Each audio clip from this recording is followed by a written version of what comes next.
history, music always finds a way to better the lives of those around us. Whether it's through emotional healing, raising awareness, or just the sheer ability to bring people together, it's often easy to discover new uses and appreciation for music. In 1866, Fisk University was established, only months after the Civil War came to an end.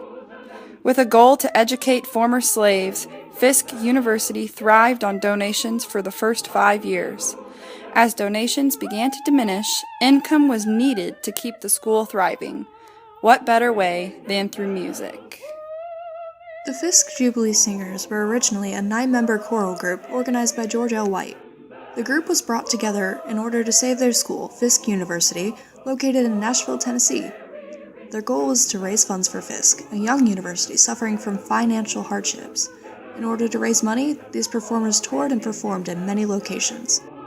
These artists also introduced slave songs and spirituals to the world.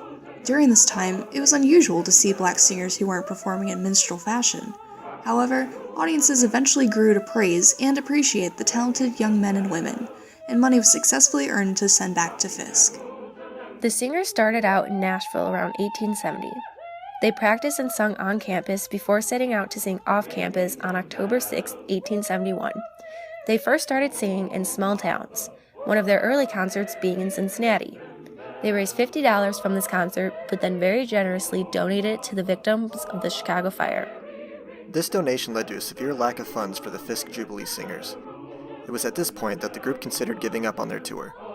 They had very little money, were being harassed by certain audiences, and hotel conditions were generally very poor.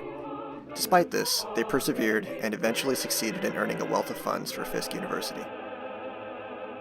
By 1872, they sang at the World Peace Festival in Boston and were even invited to sing at the White House by President Ulysses S. Grant. Finally, in 1873, the group grew to 11 members and they were fortunate enough to tour around Europe. The Fisk Jubilee Singers was one of the first traveling shows that was not blackface minstrelsy. At the time of their formation, the racial divide in the United States posed a real challenge to the young African American singers.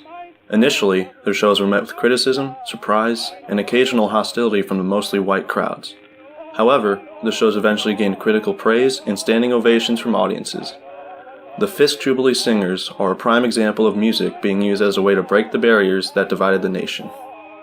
The Fisk Jubilee Singers were an a cappella singing group, which means that they sang without any instrumental accompaniment, using only their voices.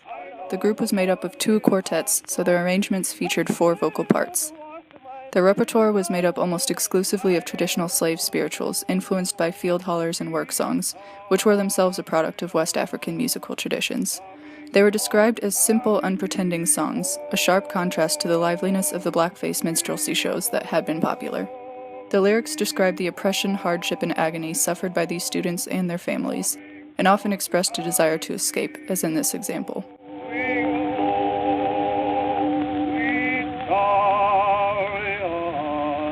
Coming forth and carrying me home, swing low, sweet chariot, coming forth and carrying me home.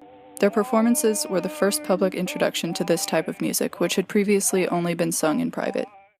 I'm gonna ride the chariot in the morning, Lord. Ride the chariot in the morning, Lord. I'm getting ready for the judgment day, my Lord, my Lord. Though the original group has long since passed on, the Fisk Jubilee Singers remain as an important organization at Fisk University. They continue to travel the world, keeping the spirit of the African American spiritual alive. In 2007, they performed in Ghana for the first time, a country on the west coast of Africa, to celebrate the country's 50th anniversary of independence. The event marked an important and historical return of the African American spiritual to the homeland of its cultural and stylistic roots. In addition to preserving the culture of slave music and spirituals, the singers' dedication to preserving this historical style of music ensures that the memory of slavery will remain fresh in the minds of people the world over. And no doubt, after nearly 150 years, the deeply emotional sorrow and hope found in their music still resonates with audiences today.